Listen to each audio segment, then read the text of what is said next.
actually isn't too bad. June, I think, is probably one of the busier months. April was actually the busiest month for us. Will we see you in Antalya? Yes, I'll be going to Antalya and most likely Ogden as well. Try and get some more points to go for Tokyo, hopefully. And get back to the World Cup Finals, which will be in Tokyo in September. All right, time now for the men's gold medal match.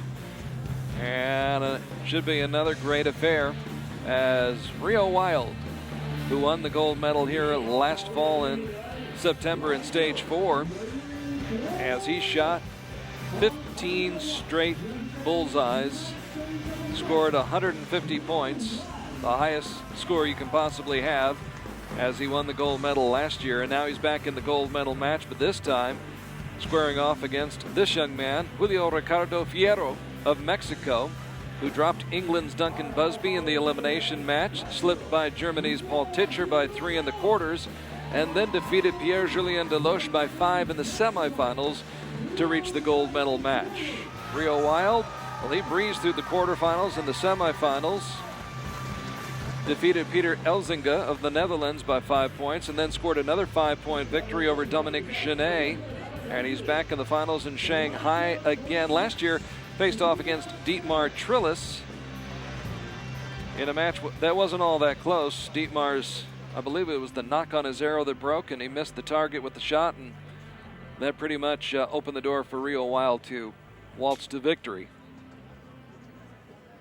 Yeah, this should be a really interesting match. Reo is a real veteran of the sport, you know, an international superstar, and Fierro is a really strong up-and-coming archer.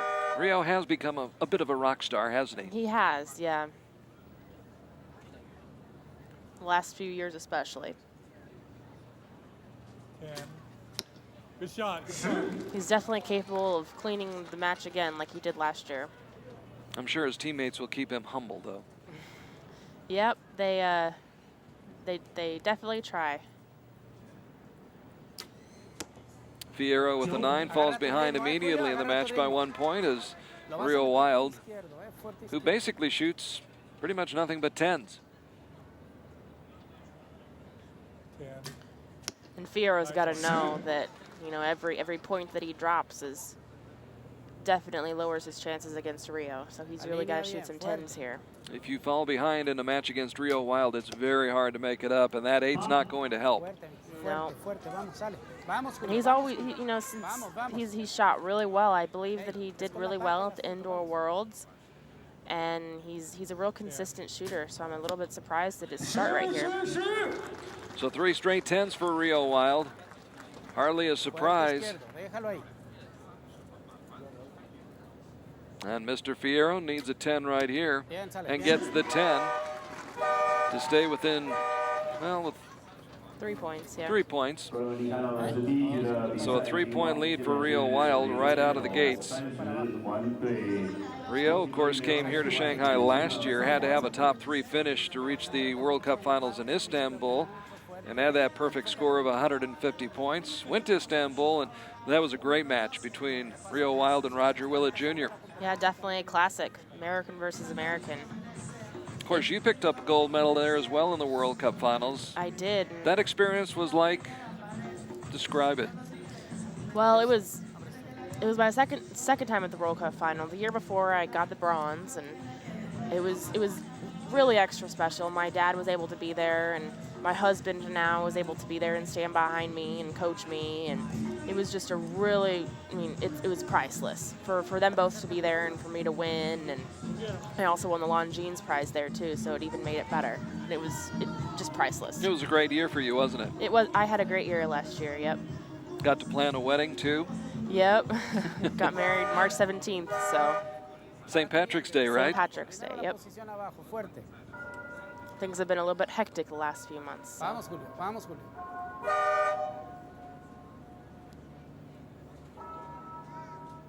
Fuerte ahí, fuerte izquierda.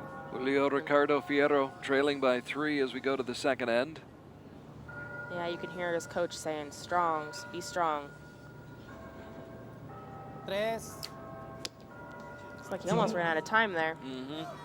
Held it for quite a while. Vamos, Julio. Dale 3 a la derecha. 10, 9, 8, 7, 6. Nice shot. Good shot. Very nice shot. Sale, Julio. Fuerte. Reo looks like he's holding as steady as ever, which is absolutely paramount to be able to shoot well in these conditions. You really do have to stay calm, don't you? You got to stay calm, and you got to be able to hold that bow steady, hold it in the middle like that, because most of the time that arrow is going to hit right behind where that pin is in your scope. So you got to hold it in the middle. 6, 5. So he is human. And he laughs about it. Yep. Fuerte con decisión. Tu ritmo.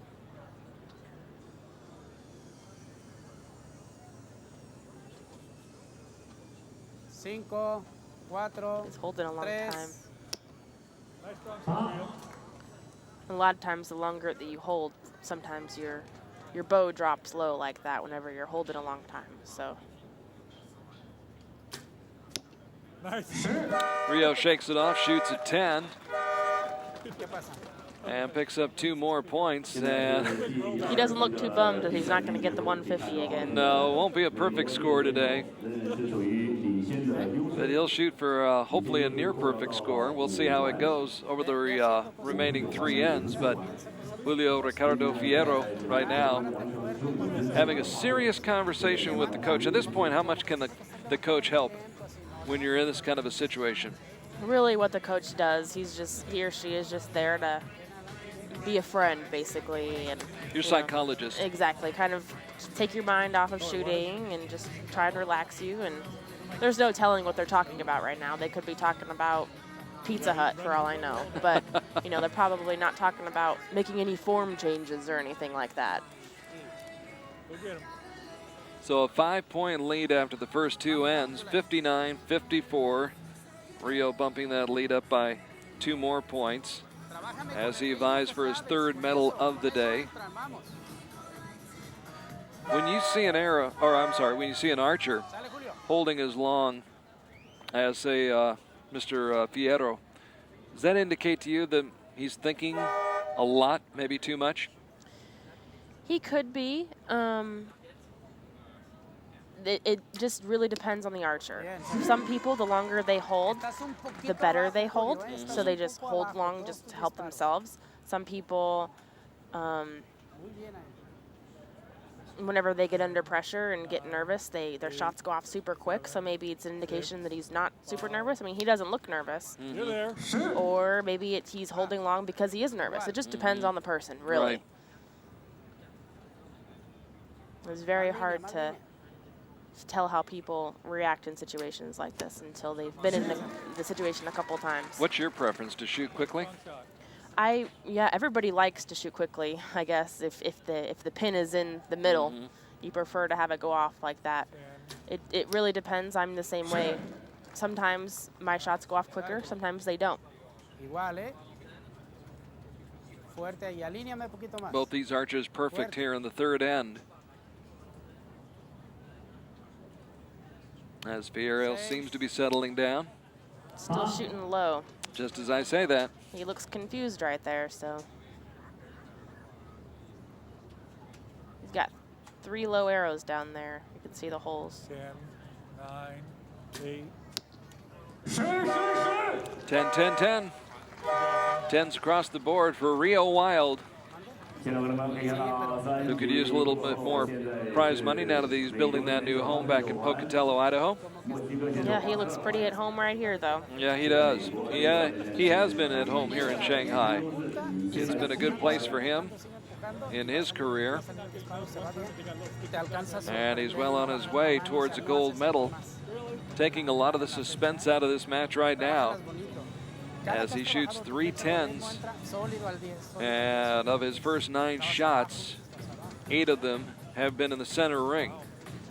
And he now leads by 7, 89-82 after the first 3 ends. Look at some of the spectacular architecture here in Shanghai. Just an amazing city, and amazing when you consider the fact that much of what we're looking at right here really was built over the last 20 years. Yeah, there are some definitely beautiful buildings. You do get to some amazing places on the planet, don't you, in the sport of archery? Yep, archery has taken, you know, me and a lot of other archers around the world a few times. That's for sure. Got to see so many things that other people aren't fortunate enough to see. Fuerte. Buena flecha, bien. Looks like all of his arrows are a little bit low. Bájale más.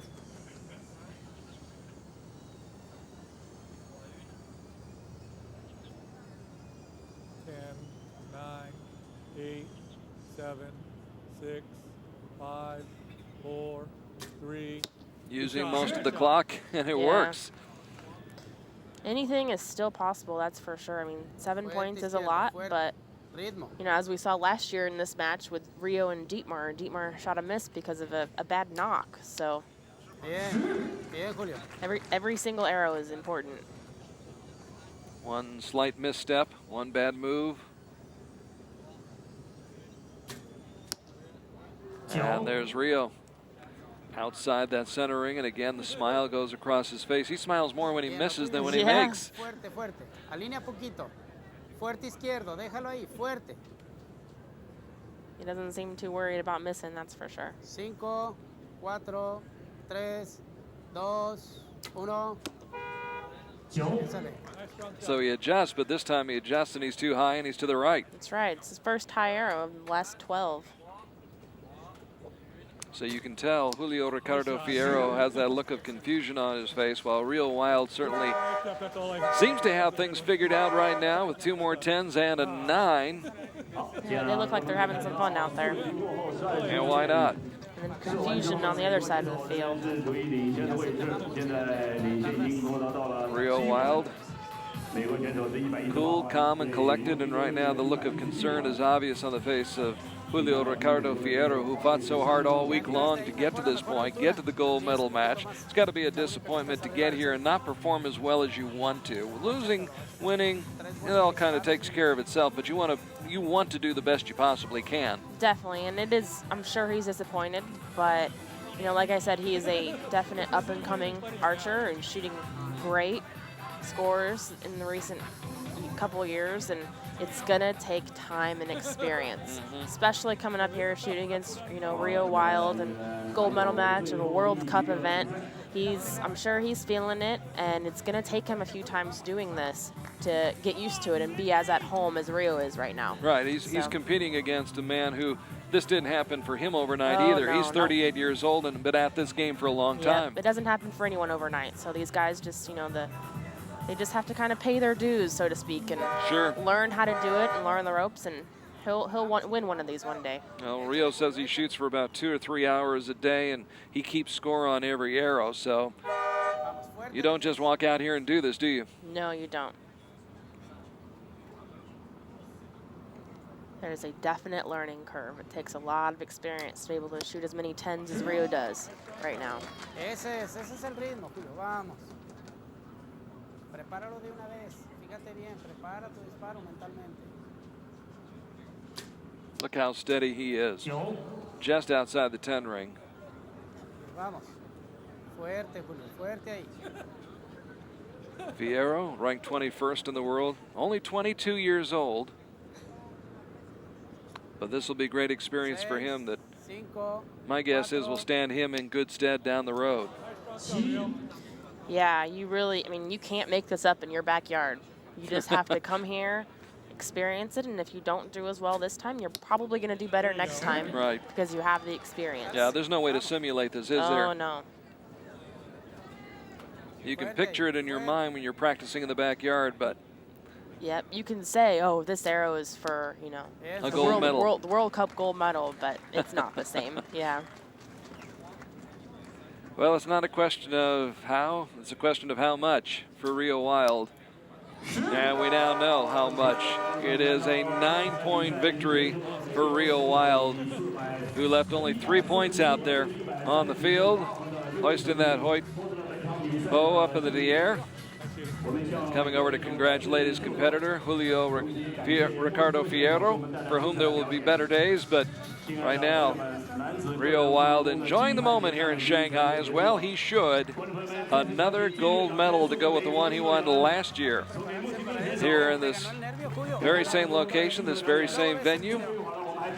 Yeah, and these points that both these guys picked up right here are just really important if you want to qualify for the World Cup final. Especially since there's only 3 stages this year and all 3 of the stages count. I mean, they're so important. Is your hope and dream someday that the compound archers will be allowed into the Olympics? It would be nice. I don't see it happening in the near future.